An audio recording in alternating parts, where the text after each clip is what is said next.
People will say to me over and over and over again, I understand what you're saying. It makes a lot of sense. And I, of course, am operating at a much higher level than all of those people around me. And the people who really need to hear this message are not here today. They're back home watching a football game or whatever it is that they're doing.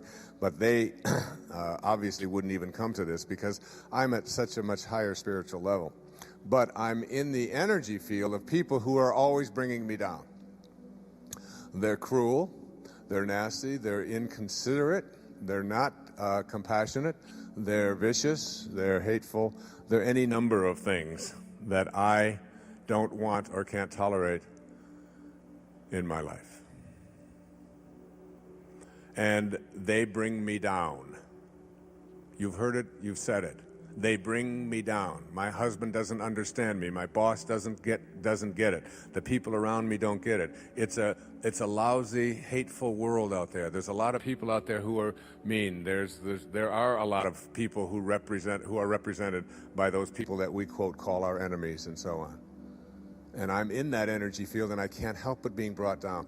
And I always ask myself, and I respond to that with imagine how Jesus would respond to such an observation. Like, I don't want to be over there with all of those thieves. You know, I can't go over there. I just can't be around them because they just bring me down.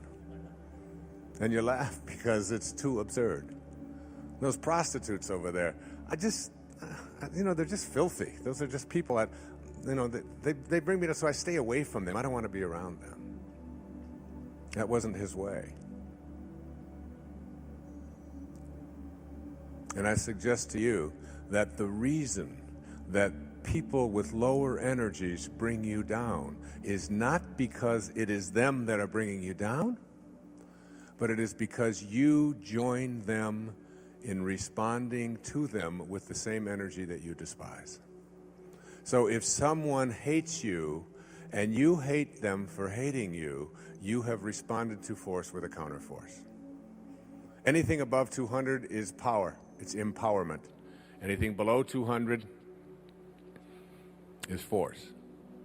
If you get angry at somebody for being angry at you, if you get upset with somebody who is upsetting, if you get hateful towards someone who is acting hateful towards you, in your thoughts or in your actions, that is what it is that is bringing you down. But if you learn something else, something that St. Francis taught us in this prayer of St. Francis, this prayer isn't just a Catholic prayer. The prayer of Francesco is an 800-year-old technology for spiritual problem solving. Indeed, there is a spiritual solution to every problem. And energy moves from slow to high and low to fast, or reverse that, slow to fast and low to high.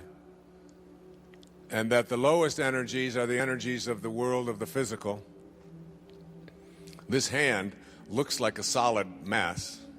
But if you look at it under a microscope, you know that it's not a solid mass. It's nothing but a bunch of molecules and atoms and subatomic particles all moving about. You know that. You know that inside there, despite what your eyes tell you, that inside here there is nothing but energy. And I've said a lot of things, and if there was an audiologist out there who was going to give you the energy report of the sound that was in this room, and an iridologist who was going to give you a report on all of the light in this room, you would discover that there are no problems in anything that was said or anything that you have seen. There are no problems in it. All they would do is show you, well, here's the energy. It would be a big scroll. They'd pull it out on an oscilloscope, and it would go like this, and then he said this, and then he said this, and you'd say, well, wait a minute, I thought maybe I heard him swear once, and that really kind of upset me. That was really a problem. And they'd say, no, can't find it in here. No, it's not in the report. The report just shows energy, but I didn't like that. Well, it's not in the report, because energy has no problems. It's only when we take it in and process it that it becomes a problem for us. There's no problems out there. And every problem that we have is located back here in this lowest energy field of all, the energy of the solid. And then we move up from the energy of light to the energy of sound, or of thoughts. And we actually think faster than light. And every thought that we have, as I've talked about in Power versus Force, has an energy component to it. And the higher the thought, as you move up towards love and peace and what I call intention, you change the impact that it has on everything in your life. Not just on everything in your body, but your life as well. And everyone that you impact. Some will feel better for being in your presence, some will feel worse. And the most astonishing piece of research, let me see if I brought it with me, is in the eye of the eye. This is one of the things that Hawkins concludes. One individual who calibrates at 700, if we had one individual calibrating at 700 on this planet, they would counterbalance the negativity of 70 million individuals who calibrate below 200. One person at 700 can counterbalance 70 million individuals who are at force or below. Imagine if there weren't people, enough people, who were moving the energy level of all of humanity with whom we are all connected. If we didn't have these people and this energy and this music and these books and these words and even events such as this going out across the world on the internet and so on, if we didn't have this and we moved our collective consciousness to a place where we didn't have enough people above the 200 range, the collective negativity of the people who live at this energy level would self-destruct the entire human race. That's for you to know how important and significant it is for you to live at these higher levels. And what did Francesco, and when I wrote Spiritual Solution to Every Problem, this photograph, which calibrates just a little bit under 600, which means that carrying the energy, if you look at the last 3 books of mine that have been written, this one, A Spiritual Solution to Every Problem, the 10 Secrets book, and the Getting in the Gap, notice the design, notice the feel, notice the photos, notice the drawings, notice the way that it feels in your hand, because everything has an energy. And we can design books, and we can design to understand. When Linda held the CD next to her of Sky's Music, and then she held the aspartame, one of them made her go strong and one of them made her go weak.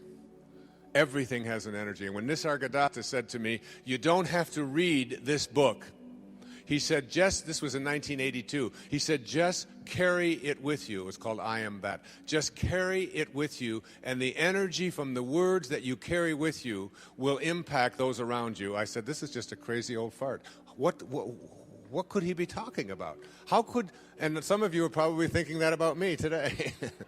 How could a person say that just carrying something around could impact? And then I began to see the research, and Power versus Force came into my life, and Dr. Hawkins, and I began to see that I can make an impact and a difference just simply by the things that I carry around with me, what I wear, how I speak, what I listen to. I can make, and I can carry something around. This photograph was taken in Assisi after I carried a young man named John Grable up the steps of this castle, and he had muscular dystrophy, and we were going up the steps, and suddenly as I had him, he said I can't go any further because he walked like this. He had these huge braces, 20-pound braces on his legs, and he had to do this in order to get up each step. And then he had to take this one and go up the step. But this had a circular staircase in it, and it started to narrow, and he couldn't get his leg out any further. He could only go like this far. And he said, Wayne, he said, I can't go up any higher. I can't. And there was a line of people below us. And I said, John, all you have to do is put your arms around my back, and I'll carry you up the steps. And he weighed about 200 and some pounds with his braces. 6'1" man, 22 years old. And he got on my back, and I started carrying him up the steps, and then I remembered a couple of things. First, I remembered that I was 60 years old. And the second thing I had forgotten was that I had had a very serious knee injury. and I had been told that it was pretty seriously injured. I might even have to have surgery on it, possibility of replacement, all of that kind of stuff. And I couldn't even play tennis or run without a brace on it for the previous several years. And as I got about 4 or 5 steps up up that castle, suddenly my leg just started to buckle.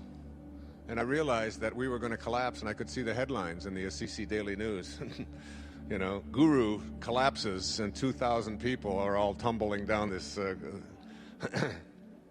And suddenly, the night before, I'd given a lecture on Francesco, and I had talked about his biographer, Nikos Kostintzakis, who had called him the last Christian, and what his calibration level was. I had been talking about that. And I saw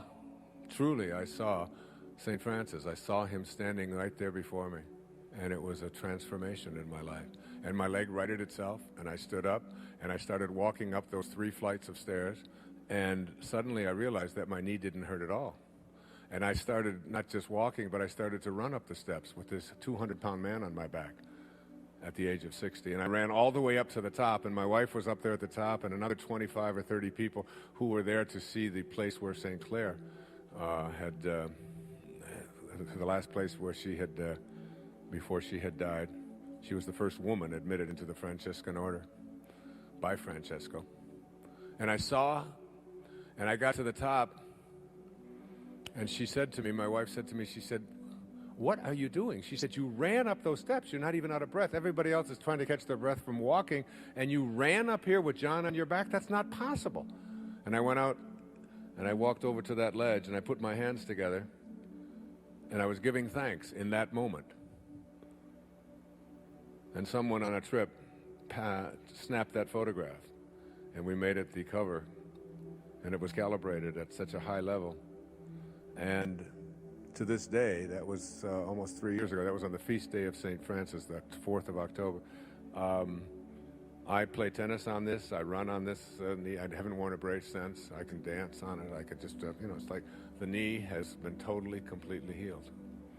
And it all took place in an instant.